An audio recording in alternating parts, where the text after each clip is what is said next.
Trawler যাচ্ছে একটা। আর এই যে সেই আমাদের আঙ্কেল কাছাকাছি চলে আসছে, মাছ ধরতেছে। অনেক মাছ পাইছে দেখেন আপনারা। প্রিয় বন্ধুরা দেখেন নদীতে মাছ মারা, জাল দিয়ে কিভাবে মাছ মারে সেটা দেখেন। আঙ্কেলটা আজকে ভাইরাল করে দেবো। ও তাজা তাজা মাছ, একবারে মাছ টাটকা। প্রতিদিন কত টাকার মাছ পান এই জায়গা আঙ্কেল?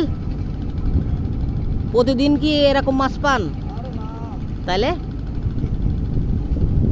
অনেক মাছ। ও বেশি তো বাইন মাছ। আর ওটা কি মাছ? ওটা পোনা মাছের মতন দেখতে।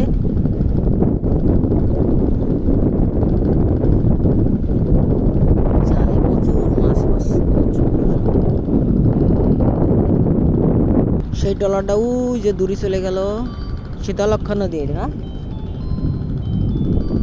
টাটকা টাটকা মাছ রে, অনেক মাছ পাইছে। বন্ধুরা ভিডিওটা কেমন লাগলো প্লিজ একটু কমেন্টে জানিয়ে যাবেন।